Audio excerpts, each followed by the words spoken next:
집은 의식주, 생활의 필수 요소이기 때문이죠. 내 집을 왜 사야 하는지 정말 와닿지 않나요? 안녕하세요. 2838재테크TV의 부토피아입니다. 반갑습니다.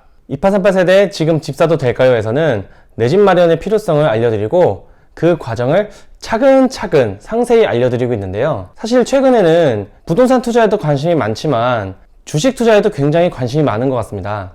요즘 보면 그에 관련된 기사도 나와 있는데요. 한번 살펴볼까요? 파이낸셜 뉴스에서 나온 기사인데요. 리멤버 커뮤니티에서 직장인 975명을 대상으로 직장인 10명 중 8명은 주식에 투자하고 있다고 합니다. 설문조사를 상세히 보니 주식 투자를 하고 있다는 응답이 83%이고 할 생각이 있다는 응답이 10%이니 요즘 주식 투자에 대하여 얼마나 관심이 많은지를 엿볼 수 있습니다. 주식에 대한 관심이 워낙 높다 보니 TV, 기사, 유튜브 등 각종 매체를 통해 주식 투자에 대한 컨텐츠가 많이 나오기도 하고 특정 전문가의 경우에는 집 사지 말고 주식 투자를 해야 한다고 말하기도 합니다. 그런데 과연 정말 집을 사지 말고 주식 투자를 해도 괜찮을까요? 다른 주식 전문가의 의견은 어떨까요? 여러분이 익히 알고 계신 워렌 버핏이라는 사람 말고도 미국에는 피터 린치라는 천재 펀드 매니저가 있습니다. 그분의 의견은 어떤지 한번 살펴볼까요? 피터 린치는 고객의 돈을 운영하는 펀드 매니저였기 때문에 상대적으로 투자를 자유롭게 할 수 없음에도 불구하고 매우 괄목할 만한 수익률을 보여주었습니다. 그가 운용했던 마젤란 펀드는 1977년부터 1990년까지 13년간 무려 2700%라는 엄청난 수익률을 보여주었는데요. 그 수치는 연평균 29%에 달하는 결과였습니다. 게다가 그가 운용하는 13년간 단 한 번도 연평균 손실을 기록한 적이 없습니다. 그러면 주식 투자로 엄청난 수익률을 기록했던 피터 린치도 과연 주식 투자만 했을까요? 그가 집을 사지 않고 월세로만 거주했을까요?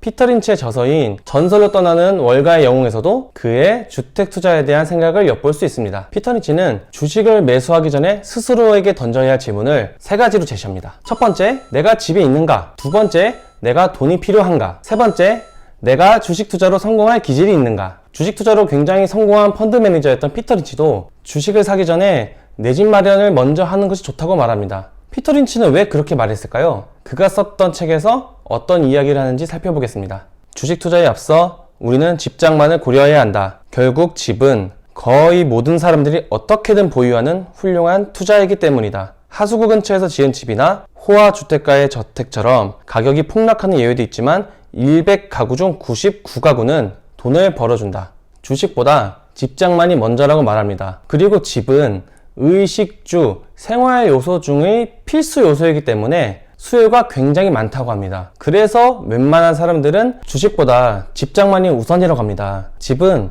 의식주, 생활의 필수 요소이기 때문이죠. 그렇기 때문에 수요가 항상 많은 훌륭한 투자처라는 것입니다.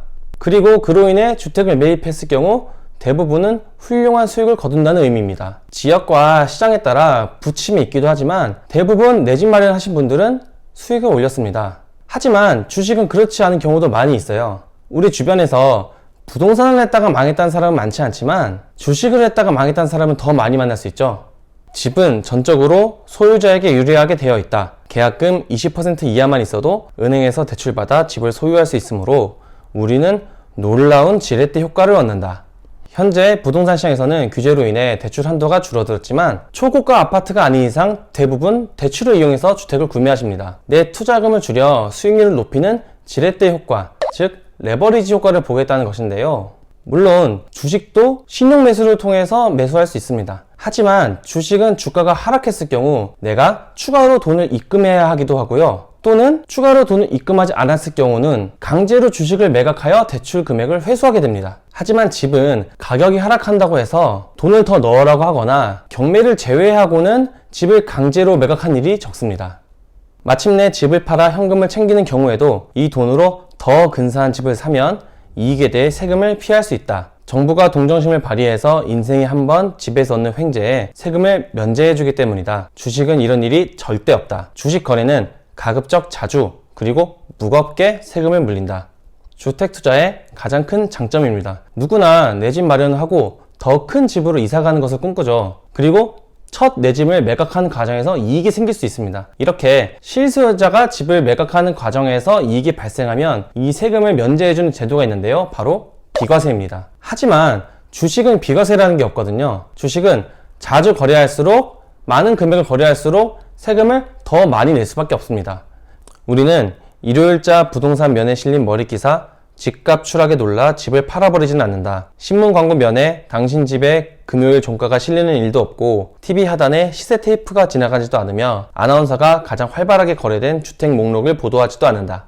즉 급변하는 가격에 벌벌 떨며 공포의 집을 매각하는 일이 없다는 것이죠. 때문에 상대적으로 안정적인 투자가 가능합니다.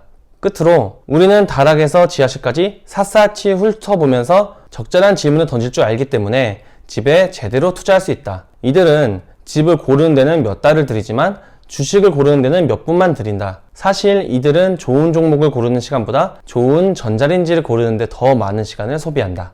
우리가 집을 살 때는 여러 집을 둘러보고 철저히 비교하고 결정합니다. 어느 집이 채광이 좋은지, 어느 집이 수리할 부분이 많은지 철저히 점검한다는 것이죠. 집을 살 때는 며칠을 고민해 가면서 철저히 신중하게 결정합니다. 하지만 대부분 분들이 주식을 살 때는 그렇지 않습니다. 몇 분을 고민한 끝에 간단하게 키보드와 마우스로 매수 결정을 하는 경우가 많죠. 정리해 보겠습니다. 세계에서 실력으로는 손꼽히는 투자자인 피터 린치도 주식 투자보다는 내 집 마련이 우선이라고 얘기했습니다. 첫 번째, 집은 필수 요소이기 때문에 수요가 많다는 것. 두 번째, 지렛대 효과, 레버리지 효과를 얻기에 좋다는 것. 세 번째, 완벽한 인플레이션 방어책으로 장기적으로 집값이 상승한다는 것. 네 번째, 실수요자에게는 세금을 물리지 않는다는 것. 다섯 번째, 상대적으로 심리에 덜 휘둘리는 투자가 가능하다는 것. 그리고 여섯 번째, 주식 및 기업 분석보다는 주택을 분석하는 것에 더 습관화되어 있다는 것. 어떤가요? 부동산 전문가가 아닌 주식 전문가도 내 집 마련이 더 중요하다고 말하는 것을 보니 내 집을 왜 사야 하는지 정말 와닿지 않나요? 집값이 떨어질까봐 내 집 마련을 두려워하지 마세요. 집은 장기적으로 우상향하는 투자 대상이며 나의 생활을 가능하게 하는 보금자리입니다. 도움이 되셨다면 구독, 좋아요, 그리고 알림 설정 부탁드립니다. 감사합니다.